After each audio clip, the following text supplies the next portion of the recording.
आपकी 9 महीने की ट्रेनिंग खत्म होने के बाद आपकी पासिंग आउट परेड होगी। पासिंग आउट परेड होने के बाद आप जैक लाइक रेजिमेंट की जुटों के अटूट अंग बन जाएंगे। अभी आप सिविल माहौल से आए हैं, फौजी माहौल में डालने के लिए आपका हेयर कट कराया जाएगा। अगले दिन आपको किट इशू किया जाएगा। हेयर कट के लिए हॉल्डर पवन इन्हें बार्बर शॉप में ले जाए।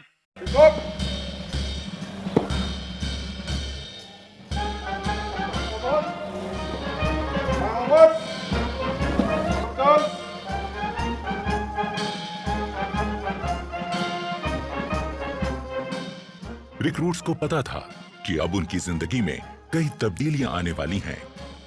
उसकी शुरुआत हो चुकी थी। फौजी तरीके में बाल कटवाना पहला कदम था।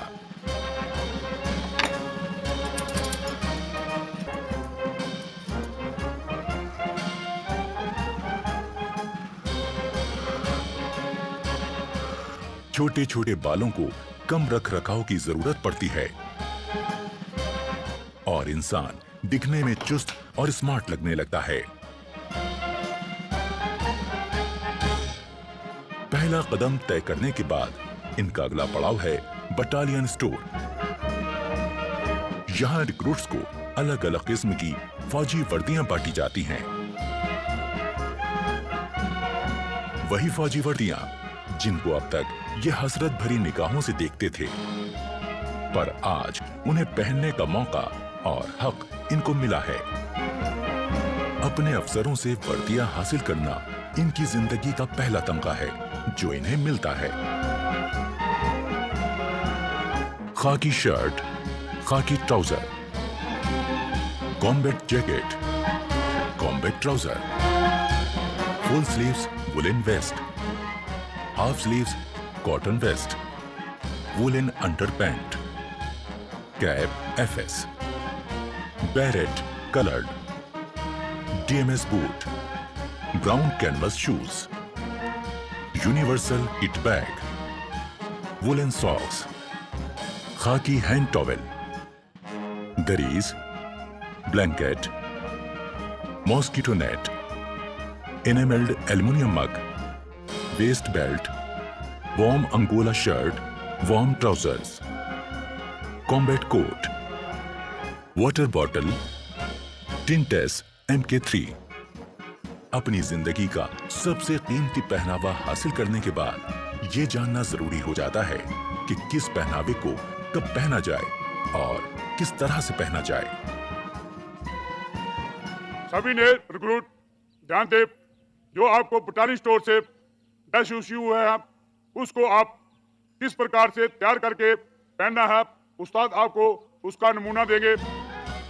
खाकी वर्दी किस समय पहनी जाए? ड्रिल के समय, पढ़ाई लिखाई की क्लासेस के समय, हथियार की ट्रेनिंग के समय, फायरिंग के समय या अन्य फौजी ट्रेनिंग के समय।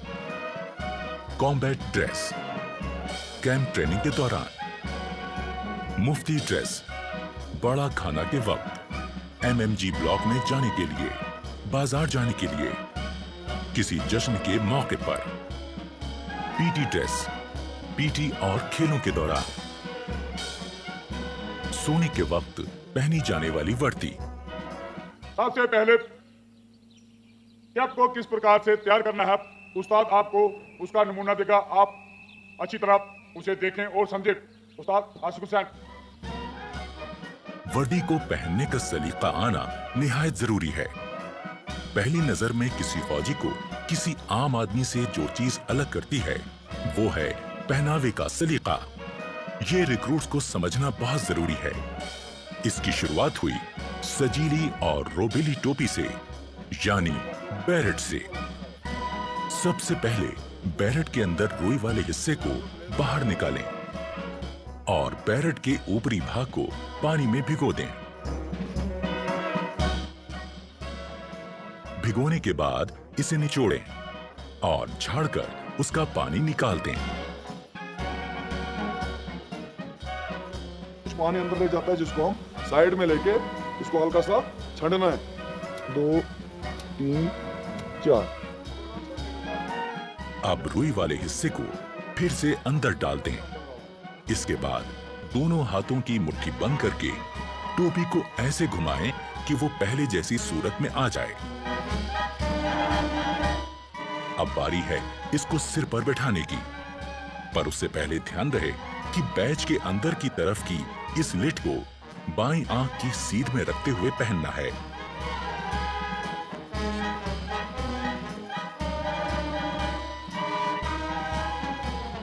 अब बैरेट के बॉर्डर में पिरोई हुई डोरी को अपने साइज के हिसाब से कस लें।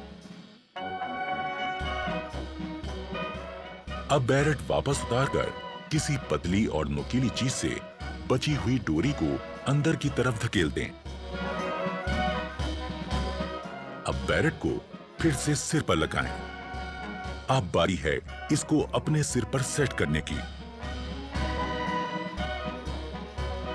टोपी को पहनने के बाद में अभी यहाँ पर आपकी टोपी सेट नहीं है। अभी किस प्रकार उसको सेट करना है, आपने दोनों हाथों से अपना एक हाथ बॉर्डर पर इस तरह से टिकाएं और दूसरे हाथ से जोर से दबाते हुए दूसरी तरफ मोड़ें। अब बारी है बैच लगाने की। सबसे पहले 1.5 इंच की चौड़ाई वाली चिंदी को सही जगह पर रखकर निशान लगाना है। चिंदी को इस प्रकार से बैरेट पर खड़ा करें। अब चिंदी के बीच का हिस्सा आपकी आंख के सेंटर में होना चाहिए। यहां पर निशान लगाकर बैरेट को उतार लीजिए। उतारने के बाद हमें चिंदी की सिलाई लगाए गए निशान पर रखकर करवानी है। अब अपना रेजिमेंटल बैच चिंदी के ऊपर इस प्रकार रखें कि वो चिंदी के खड़े कोनों के बीचों बीच आ जाए। ये चिंदी का कॉर्नर और ये दो राइफल के बीच में जो क्रॉस बन रहा है इसका सेंटर और ऊपर वाला चिंदी का ऊपर वाला कॉर्नर, इन चारों को आपस में मिलाते हुए बैच को सेट करना है। अब बैच को नीचे की तरफ दबाएं ताकि चिंदी में 2 निशान हो जाएं। अब इन निशानों में किसी नोकीली चीज से सुराख करें। अब उन सुराखों में बैच को बिठा दें।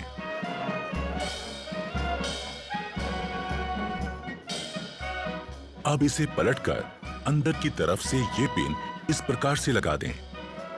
इससे बैच अच्छी तरह से फिक्स हो जाएगा और कभी गिरेगा नहीं।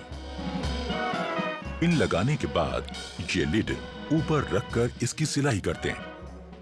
अब बैच का पिन सिर पर नहीं चुभेगा। अब हो गई बैरेट तैयार।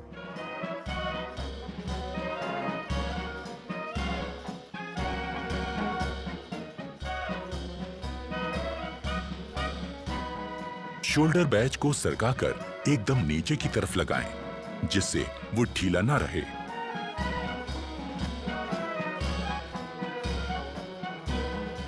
नेम बैच दाहिनी जेब की ऊपर वाली सिलाई के साथ एकदम सीधा करके लगाएं। बेल्ट को सेट करने से पहले दाहिने हाथ में मुड़ा हुआ कुंडा और बाएं हाथ में सुराख वाला कुंडा पकड़ें।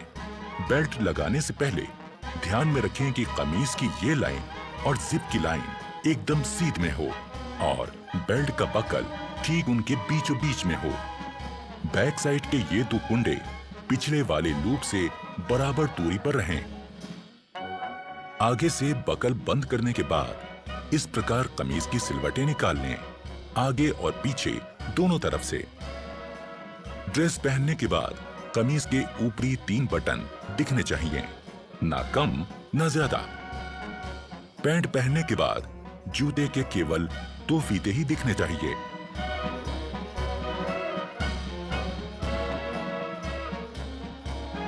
पगड़ी पहनते समय ख्याल रखें कि पगड़ी के दोनों तरफ 6 सिलवटें बने। पगड़ी के बीच में दिखने वाली लाल पट्टी की लंबाई 1.25 इंच और चौड़ाई 1.5 इंच होनी चाहिए। कॉम्बैट ड्रेस में आगे की तरफ लगा पाउच इस्तेमाल होगा एम्यूनिशन रखने के लिए, जिससे फौजी के हाथ खाली रहें। पीछे लगे बैग में होगा एम्यूनिशन के साथ गुजारे लायक जरूरी सामान।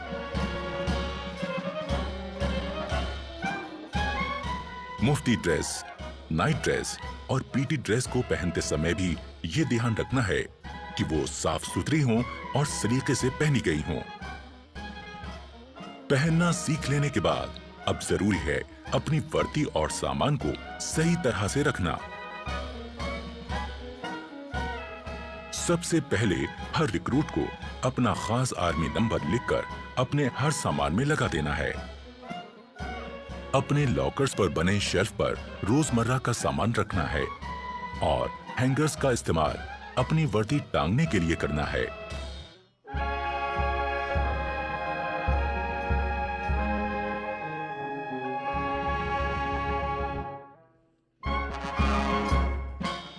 शाम होने के बाद नाइट ड्रेस पहनकर अपने कपड़े और जूते दुरुस्त करें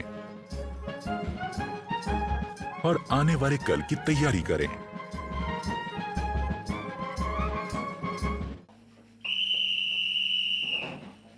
ठीक 10 बजे की सीटी ऐलान करती है सोने के वक्त का।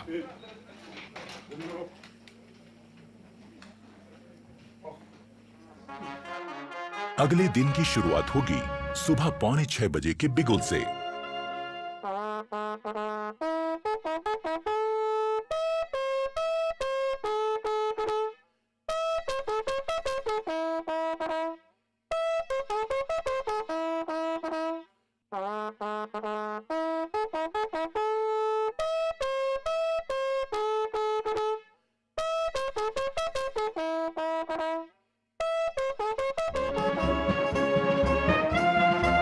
सुबह की चाय मदद करती है आंखों की नींद ठीक से भगाने में।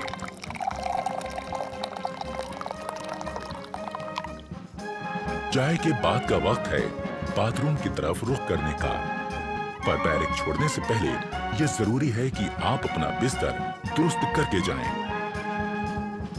अपने स्लीपिंग बैग को ठीक से समेटें और बिस्तर सीधा और साफ करें।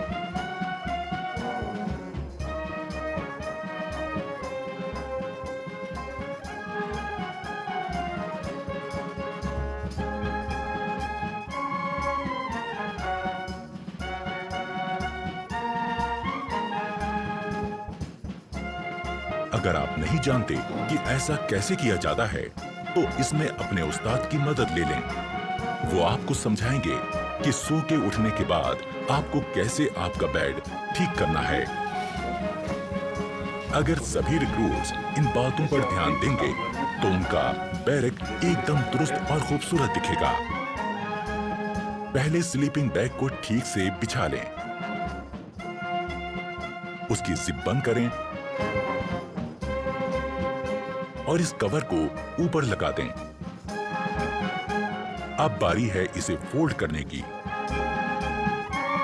स्लीपिंग बैग के किनारों पर लगी तनियों को फोल्ड किए गए बैग के ऊपर लपेटें और इस तरह बांध लें।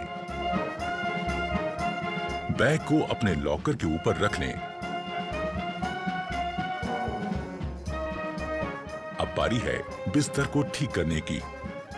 पहले चादर की सारी सिलवटें ठीक करें।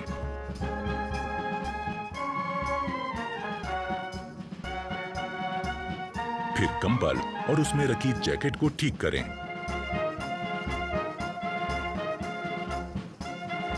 ख्याल रहे कि जैकेट और कंबल की सारी तह एक बराबर आए।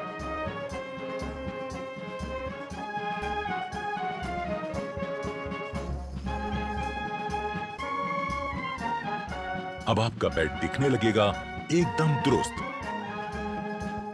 सुबह उठकर ब्रश करना भी निहायत जरूरी है। ये सुबह सुबह आपको ताजगी का एहसास देता है। ब्रश के ऊपर टूथपेस्ट का मुंह रखें, उसे हल्के से दबाएं और टूथपेस्ट को ब्रश पर फैलाएं। हमें ब्रश करना है आहिस्ता आहिस्ता, ऊपर से नीचे और नीचे से ऊपर की तरफ, जो कि हमारी दांतों की बनावट के हिसाब से एकदम सही है। ब्रश करने से न सिर्फ मुंह में ताजगी आती है बल्कि दांतों और मसूड़ों की सेहत दुरुस्त बनी रहती है। और ये निहायत जरूरी है कि हम सही तरह से ब्रश करें।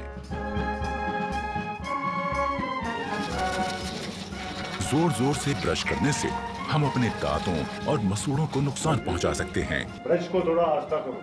धीरे करो, ऊपर से नीचे किस प्रकार आपको बताया था उस प्रकार ब्रश करो। हमेशा अच्छे किस्म का ब्रश और अच्छे किस्म का टूथपेस्ट इस्तेमाल करें और ब्रश जब घिसने लगे तो उसे बदल दें। शहरी किस्म के टॉयलेट्स इस्तेमाल करते समय ये जरूरी है कि हम इस्तेमाल के बाद ऊपर लगे फ्लश के इस बटन को घुमा दें। इससे निकलने वाले पानी के बहाव से टॉयलेट की सीट साफ हो जाएगी।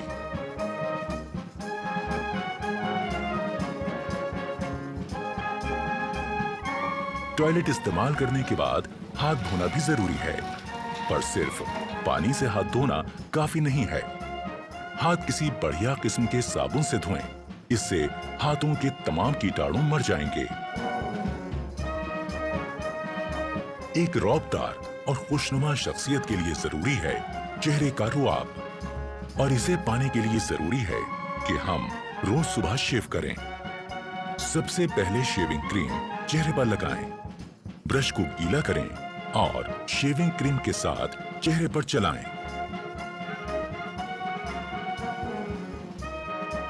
चेहरे पर शेविंग क्रीम अच्छी तरह से लग जाने के बाद ब्लेड लगाकर अपना रेजर तैयार करें। ख्याल रहे कि आपका रेजर और ब्लेड अच्छी क्वालिटी का हो, और जब रेजर चेहरे पर सख्त लगने लगे तो उसका ब्लेड बदल दें। धीरे धीरे इस प्रकार चेहरे पर लगी क्रीम वाले हिस्से पर रेजर को चलाएं। रेजर दाढ़ी के बड़े बाल काटता चला जाएगा। शेव हो जाने के बाद तौलिए से अपना मुंह साफ करें। इसके बाद आपको लगाना है आफ्टर शेव लोशन। यूं होगी दिन की शुरुआत एक तरोताजा चुस्त दुरुस्त रिक्रूट की।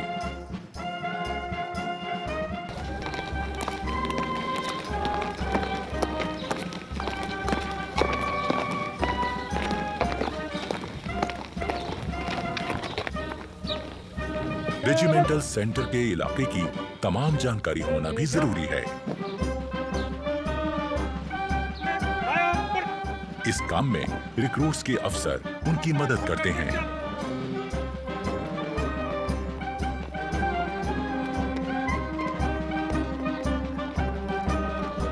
अपने रेजिमेंटल सेंटर को पहली बार घूमकर देखना एक रिक्रूट के लिए अपने आप में एक बहुत अहम और सुहाना सफर होता है।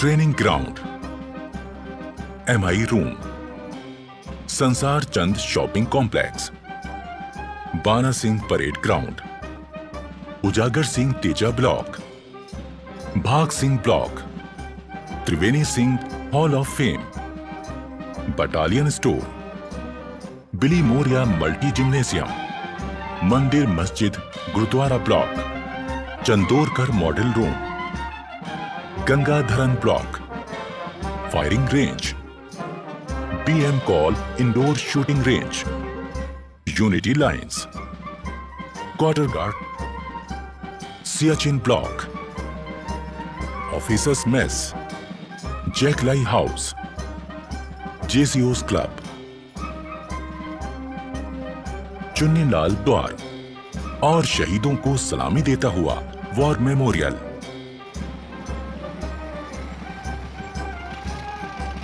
रेजिमेंटल सेंटर को करीब से देख लेने के बाद अब रिक्रूट्स को पता चल जाता है कि उनका नया घर कैसा है।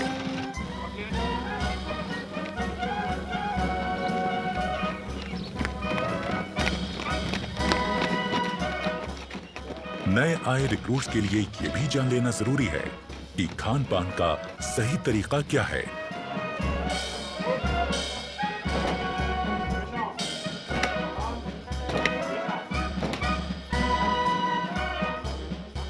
डाइनिंग हॉल में जाने से पहले रिक्रूट्स के अफसर उनको हिदायत देते हैं कि डाइनिंग हॉल में किस तरह जाएं और खाना लें। खाने से पहले और बाद में हाथ धोना निहायत जरूरी है।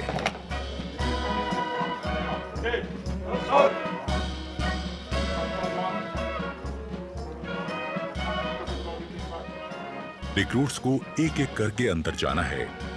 अपने प्लेट, चम्मच और ग्लास लेकर एक लाइन में अपनी बारी का इंतजार करना है। रेजिमेंट में आने के पहले दिन से ही रिक्रूट्स की जिंदगी में बदलाव शुरू हो गया। आज वो अपने तमाम साथियों के साथ मिलकर एक जैसा खाना खाएंगे, एक बहुत बड़े परिवार की तरह।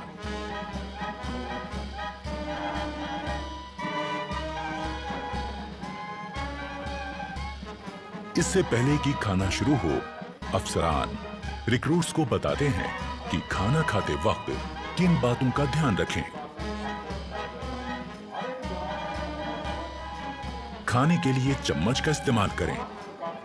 खाते वक्त ज्यादा मुंह ना खोलें। खाते समय हाथ मेज पर ना रखें।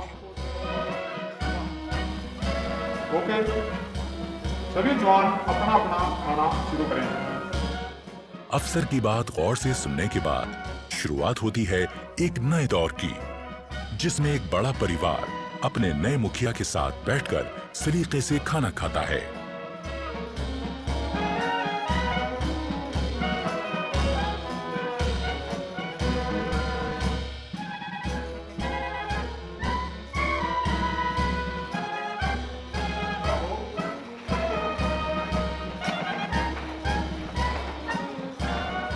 खाने के बाद सबको एक साथ उठकर बाहर जाकर अपने बर्तन धोकर रखने होते हैं।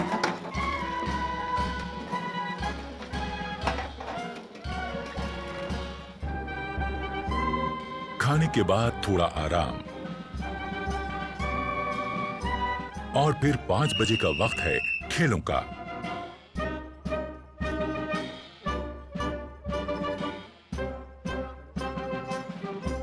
खेलों से शरीर तंदुरुस्त रहता है और चुस्ती फुर्ती कायम रहती है।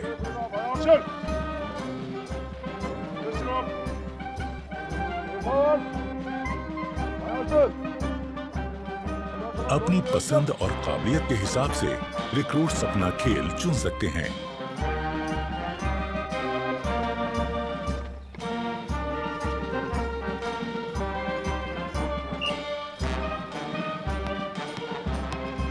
यहाँ फुटबॉल, बास्केटबॉल, वॉलीबॉल, कुश्ती और कई तरह के खेलों की सुविधा है।